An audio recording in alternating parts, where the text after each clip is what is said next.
G'day guys, welcome to another Pink Panther video. I'm bringing you some more AFL23 content tonight. This one's a little bit different. Tonight I'm going to bring you 7 little tidbits that you may not know about the game that just makes things feel a bit more immersive as you go through and play the game. So, number one, we obviously know that all the players were scanned into the game, and we also saw Robbo doing the celebrations in the motion capture suit as well for it's been put into the game too. But did you know that the goal umpires were also motion captured with all their signals as well? So when you see the goal umpires signaling for a goal or behind, that has all been motion captured, which is pretty cool. So it's giving it the most authentic feel as possible, which I really love. Number 2, the man who tosses the coin. There's been a lot of questions about this gentleman. Can he be changed? Who is he?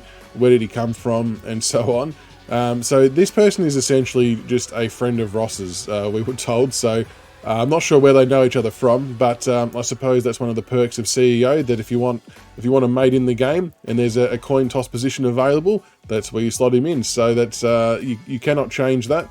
You'll get the same gentleman over and over, and it's just one of Ross's mates who he wanted to slot into the game. And I would do the same thing if I was CEO. So that's well played by Ross.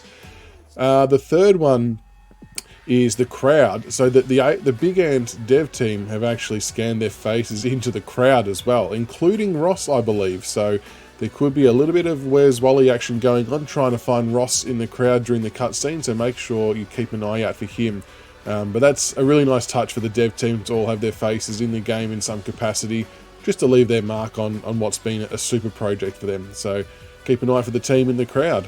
Number 4, playing at Punt Road. For those who know Punt Road well, you know the train station sits right behind it, and it can get pretty annoying in real life. But Big Ant have actually gone to the length of detail to make sure you can actually hear the train noises in the background while playing at Punt Road. So just another very small bit of detail that just makes the game feel a little bit more realistic, because it's exactly the experience we would have if we were watching a game at Punt Road. So another cool little feature there. All right, number 5, and this was a big one that I know a lot of people were asking about, the ground sizes. They are all different, so there's not just one size that's been copy and pasted across all the different ovals. They are all uniquely sized and spec'd as per what we know them to be in real life. And with that means you've got to change the way you play on certain grounds too. So the narrower grounds, you obviously can't kick out wide as much, and your tactics, I think, do kind of tie into that as well, I believe. So another good bit of realism. It would have been easy to just copy and paste one ground size across all the different venues, but to have them all different shapes and sizes just adds another bit of immersion to the game that I think was really needed. So that's another tick. Number 6, when playing the management mode, if you do win the grand final, no matter what year it is, if it's 2027, 2028, whatever it might be, you will get the gold AFL badge on your Guernsey the following season. Now, I know that might sound like a really small bit of information, but it actually isn't that easy to implement, and I think it's a really cool touch to have, because, you know, as we know, in AFL, the following year the Premiers get the gold badge. So the fact that they've been able to code that into the game is a really cool piece of information.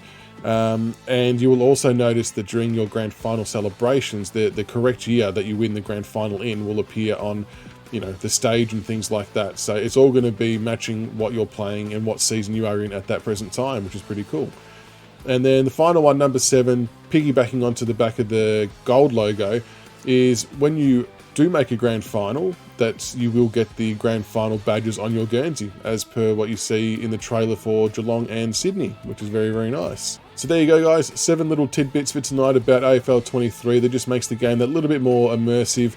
I hope you enjoyed. Make sure you follow and like for more AFL23 content. Catch you soon.